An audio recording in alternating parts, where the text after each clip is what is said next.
How's it going, everyone? Welcome to another episode of the Baking World Tour, where we try and make bread from every country in the world. And in today's episode we're going to Burundi. And this is what we're going to make: some delicious pan-fried flaky chapatis. And we're going to serve them with the Burundian vegetable and bean stew. This is a super hearty and delicious vegetarian meal. And trust me, you won't even miss the meat. And as always, the best part with my recipes is that they're super easy to make. And by the way, I've got a few more unleavened flatbread recipes on my channel. Check them out in the playlist. But let's continue with these chapatis and the bean stew and see what equipment and ingredients we'll need to make them. And there isn't much. Perhaps you have these things at home already. You'll need a pan for frying the chapati, you'll need a bowl for the dough, scales, a dough scraper, a brush, and a rolling pin. For the dough, we'll need some strong white bread flour, some salt, a bit of vegetable oil, milk, or you can use water instead, and some more oil for the layers. For the stew, we need some cooked beans, sliced onions, some coconut milk, diced potato, cabbage, tomato, chopped garlic, curry powder, some salt, some bay leaves, a whole bunch of chopped spinach, and a few lemon wedges to serve. It's all pretty simple stuff. Well, let's get these out of the way and start making the dough. Grab your bowl, add the salt, the oil, follow that with the milk, and give it all a good mix. You want to dissolve the salt before you add the flour. And as I mentioned earlier, you can use water instead of milk. The milk will give the dough a slight sweetness, and it will caramelize it more as it's cooking. While water will work just as well. Now once you've given it all a good mix, add the flour. Now grab your scraper and mix this to a dough. Mix it in the bowl until there's no more dry flour left. Tip the dough out on your table and start kneading it. This dough is not sticky at all, so I'm going to use my regular kneading method here. What I like to do is press down and forwards with the heel of my right hand, then using the fingers of my left hand I fold the piece of dough under the heel of my right hand, then turn it and repeat. Keep doing this for around 7 minutes. Your dough should be nice and smooth after this. The best part about unleavened bread is that you don't have to wait for it to rise. It's practically ready as soon as you finish kneading it. And right away we can weigh the dough and divide it. This recipe makes 4 large chapati, so I weighed my dough and divided the amount in 4.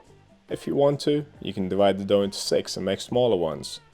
But regardless of how many you make, after dividing, we need to pre-shape them. Now take a piece of dough and make sure that all the little scraps are on top. Now flatten it out, and fold the edge over the middle, going around in a circle to reach point where you started.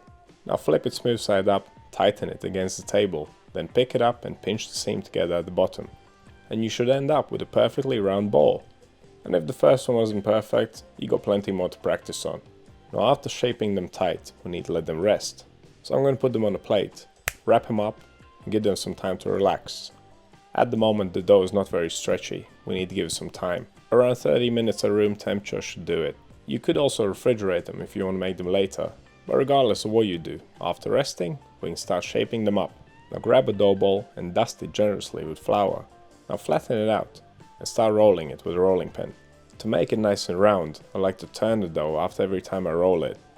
This will ensure that it stretches out nice and evenly. If you need to add more flour, add more flour. And you want to roll it nice and thin. Now take the oil and lightly brush it all over. You don't need too much oil. I only dip my brush twice in the oil to cover the whole dough. And here comes the party trick. This is how you get the layers. Starting from one side, roll it up nice and tight. Start off little by little. Go slowly, take your time. And once you get about a quarter in, you'll be able to roll it forwards like this. Now after rolling up, we need to twist it. And again, you want to do it nice and tight. Once you've twisted it up, take the loose end and stick it right into the middle of the roll. And press it in with your finger, right down to the table. This will ensure that nothing comes undone. And that's one way to get layers in your chapati. Now back on the plate they go, because we need to rest them again. A quick note here on the placement. The loose end that we tucked into the middle of the dough, I've placed it on the bottom now. It's just another precaution to make sure it doesn't come undone. So just like before, after dividing and pre-shaping, the dough is nice and tight now. We need to let it relax before rolling it out. So cover it up and give it another 30 minutes. But if you want to make them later, stick them in the fridge. You can even keep them for the next day. But I'm going to make them right now. So here's what we're going to do. Exactly as before, take a piece of dough, dust it generously with flour, and then roll it out again. Start by pressing it out by hand and then continue with the rolling pin. And to make them nice and round, we're going to repeat the same move as earlier. Roll it, turn it, roll it, turn it, and repeat. The flatter your chapati, the crispier it will be. And a thicker chapati will be more chewy. There's no right or wrong here, make it the way you like it. If your kitchen is really hot and humid, I would not suggest stacking them on top of each other like I did, because they might stick together. A good way would be rolling them and cooking them right away, one by one. And they should not take long at all. In a hot pan, place your chapati in, it will take around 2 to 2.5 minutes. And as soon as it hits the pan, brush the top side with oil. Make sure that your pan is super hot. Now normally I speed up the cooking footage, but this right here is in real time. Look how it's puffing up. You don't want to keep it on the pan on one side for too long. Flip the chapati every 20 seconds or so. And as soon as you flip it over for the first time, brush this side with oil as well. When I cook flatbreads like these, I like to use a spatula to press them in the pan. I think that way more of the chapati will get brown. And that's exactly how I like it. And look at it puffing up again. It's crazy, there's nothing in that dough. Flour, salt, oil and milk. But you get the idea. Keep flipping your chapati every 20 seconds. And once it's nicely browned, it's ready. Now as soon as they come out of the pan, cover them with cling film so they don't dry out. This will keep them nicely moist and pliable. And that's how you make super simple and super delicious chapati. But we're not finished yet. We've got delicious vegetable stew to make. In fact, if you want everything ready at the same time, start making the stew before the final resting stage of the chapati dough. And this is how to make it. In a medium-sized pan with some oil, add the onion and the garlic. Cook it for around 5 minutes until everything gets nice and brown. Now add the potatoes, beans, tomato, cabbage, curry powder, salt and the bay leaves. Give it all a good mix and then follow that with the coconut milk. You could make the stew just as well with some chicken if you wanted to.